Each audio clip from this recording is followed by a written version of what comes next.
इले मिले ने दी पालजी जीवी ले जी नहीं भूल जी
हेलो हेलो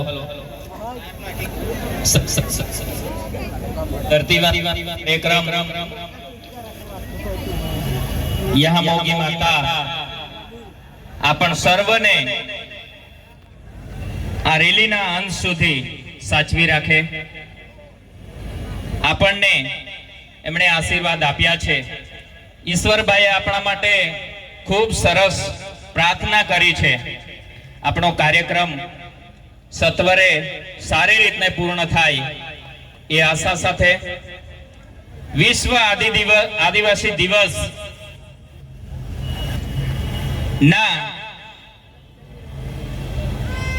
આમ તો આપણી પાસે ટાઈમની કમી છે અને ખૂબ લાંબા સમયથી આપણે અહીંયા છે। સાથો આ તબક્કે માન્ય ધારાસભ્ય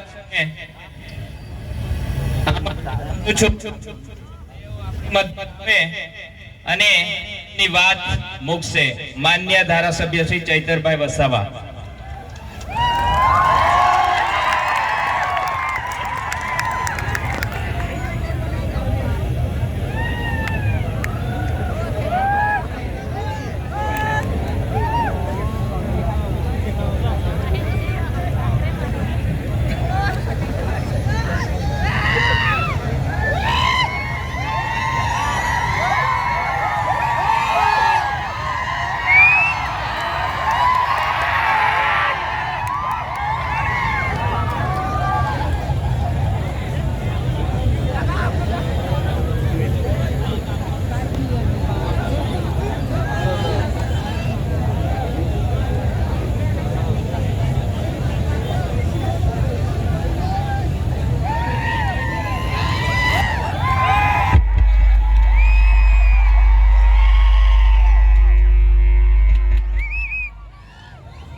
हेलो ढोल अने तूर वाजित्रो वगाड़नारा वडीलोने नम्र अरज छे 5-10 मिनिट वाजित्रो बंद राखशे। स्वयंसेवक मित्रोने पण अपील छे के त्यां सुधी वाजित्रो बंद करावशे। आजना स्वयंसेवक मित्रोने विनंती छे के वाजित्रो त्यां आजना 9 ऑगस्ट विश्व आदिवासी दिवस निमित्ते डेडियापाड़ा उजवणी समितिना कार्यक्रममां अहीं उपस्थित तमाम वडीलो, माता बहनों, युवानो, भूलकाओ तमाम जे पण क्रांतिकारी अहीं उपस्थित थया छे सौने मारा सेवा जोहार छे। उल गुलाल जिंदाबाद छे।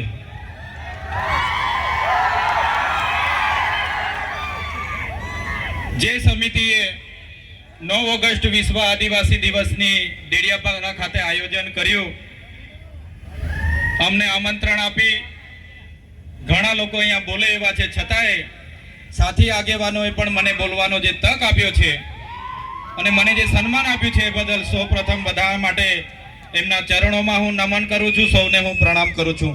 જોહાર. આપણે દર વખતે 9 ઓગસ્ટ ઉજવીએ છીએ, હજારોની સંખ્યામાં ભેગા થઈએ છીએ, નાચીએ છીએ, કૂદીએ છીએ, બૂમ બરાડા કરીએ છીએ, પણ આટલી મોટી વસ્તી હોવા છતાં, આટલી એકતા હોવા છતાં જે અત્યાચારો આપણા પર થયા છે એને પણ આપણે નહીં ભૂલવા જોઈએ. જે આદિવાસીઓને બંધારણમાં અધિકારો મળ્યા છે એ અધિકારો પર જ્યારે તરાપ મરાતી હોય તો એ પણ આપણે આજના દિવસે યાદ કરવું જોઈએ. આજના આ કાર્યક્રમમાં નાચી કૂદીને ઘરે જવાનું નથી, પણ આ કાર્યક્રમના સિદ્ધાંત, અહીંના સંદેશો ઉપદેશો પણ તમારે ઘરે લઈને જવાના છે. મિત્રો, 2 દિવસ પહેલાની ઘટના છે.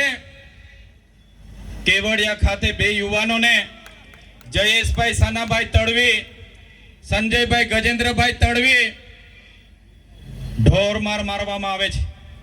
આખી રાત કપડા ઉતારીને બાંધીને ઢોરમાર મારવામાં આવ્યો અને બીજા દિવસે FIR માં પણ એમના મજૂરોને રજૂ કરવામાં આવ્યા. અને દુઃખ અમને ત્યારે થયું કે પોલીસ અધિકારીઓ એ યુવાનો મરણ થયા છતાંય એવું સ્ટેટમેન્ટ આપ્યું કે આ યુવાનો અહીંયા ચોરી કરવા માટે આવ્યા હતા. શું આદિવાસીઓ ચોર છે? કેવડિયામાં અમારી જમીનો છીનવાયેલી છે, અમારા લોકો વિસ્થાપિત થયા છે અને દુર્ભાગ્ય અમારું એ છે કે ત્યાં અમને ચોર સાબિત કરવામાં આવે છે. અમે ક્યારે સાખી નથી લેવાના. જે લોકોએ અમને ચોર કીધા છે, આવનાર દિવસમાં એનો જવાબ પણ એ લોકોએ આપવો પડશે, એનો ખુલાસો પણ એ લોકોએ કરવો પડશે. 13 તારીખે 5 દિવસનું બેસણું કેવડિયા ખાતે એ લોકોનું રાખ્યું છે એમના પરિવારોએ. ત્યારે એ લોકોની આપવીતી જોઈને, એ યુવાનોને જે રીતે મારવામાં આવ્યા એ જોઈને ખરેખર એટલી બેરહેમીથી આદિવાસી યુવાનો પર અત્યાચારો થયા છે. ત્યારે આ 13 તારીખે આજના મંચ પરથી તમને આહવાન કરું છું, કેવડિયાવાળા એકલા નથી, એમની સાથે ડેડિયાપાડાના લોકો પણ છે. 13 તારીખે આખું કેવડિયા ભરાઈ જશે. 13 તારીખે આખું કેવડિયા અમે ભરી દઈશું. તૈયાર છો બધા? પોલીસના મિત્રોને પણ કેમ છું, ઘણા પોલીસ અધિકારીઓ આપણા સમાજના છે, એમને પણ હું આજના મંચ પરથી કેમ છું. તે દિવસે કેવડિયા જતા વચ્ચે નાકા આવશે ને તો તમે જાણો ને તમારું કામ જાણે. આ આદિવાસી સમાજ અંગ્રેજો સામે પણ ઝૂક્યો નથી. આજે ગોરા અંગ્રેજોની, કાળા અંગ્રેજો સામે પણ અમે ઝૂકીશું નહીં. આદિવાસી અમે એટલા માટે ગર્વ અનુભવીએ છીએ, અમે અહીંયા અનાદિકાળથી વસીએ છીએ. અહીંના અમે મૂળ નિવાસી છે, મૂળ માલિકો છે. આજે અમને વનવાસી કહેવામાં આવે છે, વનબંધુ કહેવામાં આવે છે. અમે આદિવાસીઓ છે, હજારો વર્ષોથી વસનારા આદિવાસીઓ છે. અમે જે વખતે આ વિસ્તારોમાં, આ દેશ પર જે વખતે મુગલોનું આક્રમણ થયું, હુણોનું આક્રમણ થયું, ફ્રેન્ચોનું આક્રમણ થયું, પોર્ટુગીઝો આવ્યા, અંગ્રેજો આવ્યા, ત્યારે પણ આદિવાસીઓએ ગુલામી નથી સ્વીકારી. સ્વાયત્ત રાજ હતો, અમારા રજવાડા હતા. રાજપીપળાનો ઇતિહાસ જોઈ લો. નાંદોદ અમારા નંદ ભીલની નગરી હતી. સાગબારા અમારા કુંવર વસાવાનું રજવાડું હતું. હેલાદાબમાં અમારા રાજા પાંઠા વિનોદેવનું રજવાડું હતું. અમારા રજવાડાઓને યેન પેન પ્રકારે હેરાન પરેશાન કરીને ખદેડીને આજે અમને આદિવાસીઓને વિભાજિત કરવામાં આવ્યા છે. તમે રામાયણ વાંચી લેજો. રામાયણના પહેલા પાને આદિવાસી વાલ્મીકીનો ઉલ્લેખ હશે, સબરીનો ઉલ્લેખ હશે, હનુમાનનો ઉલ્લેખ હશે, નિર્સાદનો ઉલ્લેખ હશે. આ અમારા આદિવાસી, અમારા પૂર્વજો છે. તમે મહાભારત ઉઠાવીને વાંચી લેજો. જે એકલવ્ય તમે એકલવ્ય છે અમારા આદિવાસીના પૂર્વજ છે. તમે મહારાણા પ્રતાપનો ઇતિહાસ વાંચી લેજો. એમાં પૂંજા ભીલ, દુધા ભીલ અમારી જે સેના હતી એ આદિવાસીઓની હતી. અમે એ સમાજમાંથી આવીએ છીએ એટલે અમને ગર્વ છે. શિવાજીનો ઇતિહાસ વાંચી લેજો. બેવડા ભીલ જે સેના લઈને આવ્યા હતા એ અમારા આદિવાસી હતા. આદિવાસી અંગ્રેજો સામે સૌપ્રથમ કોઈ લડ્યા હોય 35 વર્ષ સુધી ટાટિયા ભીલ લડ્યા હતા, ખાજિયા નાયક લડ્યા હતા, તિલકા માઝી લડ્યા હતા, બિરસા મુંડા લડ્યા હતા. એ સમાજમાંથી અમે આવીએ છીએ. આઝાદીમાં ગુરુ ગોવિંદસિંહ માનગઢ ખાતે 1500 આદિવાસીઓનો સમૂહ મળ્યો. અંગ્રેજોએ ગોળીબાર કરીને હત્યાકાંડ કર્યો. 1500 આદિવાસી મરી ગયા. આજે ઇતિહાસમાં અમારા આદિવાસીઓને જગ્યા નથી મળી. અમે ક્યારે સાખી નથી લેવાના. જે રીતે આદિવાસીઓ સાથે અન્યાય થયો, આજે દેશમાં આઝાદીનો અમૃત મહોત્સવ મનાવવામાં આવે છે. કરોડો રૂપિયાના તાઇફાઓ કરવામાં આવે છે. આદિવાસી વિસ્તારમાં મોટા ડેમો બનાવી દેવાથી, આદિવાસી વિસ્તારમાં મોટા સ્ટેચ્યુ બનાવી દેવાથી, રોડ હાઈવે બનાવી દેવાથી આદિવાસીનો વિકાસ થવાનો નથી. આદિવાસીઓને ડેમનું પાણી આપો, સારી શાળા આપો, સારી કોલેજ આપો, સારા ડોક્ટર આપો, સારી યુનિવર્સિટી આપો, તો જ આદિવાસીનો વિકાસ થવાનો છે. આજે ગુજરાતમાં 15% આદિવાસીઓ વસે છે. દેશમાં 8% આદિવાસીઓ વસે છે. દરેક ક્ષેત્રોમાં અમારી સાથે અન્યાય થયો છે. જે પણ સરકારો આવી માત્ર ને માત્ર મત બેંક તરીકે આદિવાસીનો ઉપયોગ કર્યો છે. આજે તમે કોર્ટમાં જજો, કોર્ટમાં જે જજો બેસે છે, આજે ગુજરાતમાં અમે 15% છે તો 100 જજમાંથી 15 જજ આપણા હોવા જોઈએ કે નહીં હોવા જોઈએ? આઈએસ આઈપીએસ આપણા 15 હોવા જોઈએ કે નહીં હોવા જોઈએ? મામલતદાર, ટીડીઓ, કલેક્ટર અમારા 15 હોવા જોઈએ. તે આજે નથી. એ હવે આવનાર દિવસોમાં આદિવાસી સમાજે જાગવાનું છે. આટલી મોટી સિટીઓમાં રિયલ એસ્ટેટ બને છે. રિયલ એસ્ટેટના બિલ્ડરો કોણ છે? કેટલા આદિવાસીઓ રિયલ એસ્ટેટના બિલ્ડરો છે? અમારા લોકોને શિક્ષા નથી આપવામાં આવી, નર્મદાનું પાણી નથી આપવામાં આવ્યું, કડાણા ઉકાઈ ડેમનું પાણી નથી આપવામાં આવ્યું. આજે પણ અમારા લોકો મજૂરી માટે શહેરમાં જવા મજબૂર થયા છે. અમે સાકી નથી લેવાના. એટલા માટે જ અમે કહીએ છીએ આજના આ મંચ પરથી, જે રીતે નાગા લોકોનું નાગાલેન્ડ બન્યું, મરાઠાઓનું મહારાષ્ટ્ર બન્યું, ગુજરાતીઓનું ગુજરાત બન્યું, તેલુગુ લોકોનું તેલંગાણા બન્યું, તમિલ લોકોનું તમિલનાડુ બન્યું, એવી જ રીતે અમને ભીલોને અલગ ભીલ પ્રદેશનું 29મું રાજ્ય જોઈએ. જય ભીલ પ્રદેશ. ભીલ પ્રદેશ અમને 29મું રાજ્ય ભીલોને આબાદી આપો. એની રાજધાની અમે કેવડિયા બનાવીને રહીશું. અમારી પાસે પાણી છે, વીજળી છે, કાકરાપર, નર્મદા. અમારી પાસે લિગ્નાઇટોની ખાણો છે રાજપાટીમાં, આમા ડુંગરમાં યુરેનિયમની ખાણો છે, છોટાઉદેપુરમાં રેતી નીકળે છે, જળ છે, જંગલ છે, જમીનો છે. અલગ રાજ્ય અમને આપી દો, અમે અમારા આદિવાસીઓનો વિકાસ કરી લઈશું. જે અમારો ભીલ પ્રદેશ હતો, દેશ આઝાદ થયા પછી આદિવાસીઓને વિભાજિત કરી દેવામાં આવ્યા છે. 13 જિલ્લાઓને મધ્યપ્રદેશ, 12 જિલ્લાઓને રાજસ્થાનમાં, 14 જિલ્લાઓને ગુજરાતમાં અંબાજીથી ઉમરગામ સુધી, 10 જિલ્લાઓ નંદુરબાર, નાસિક, પાલઘર સુધીના મહારાષ્ટ્રમાં લઈ જવામાં આવ્યા છે.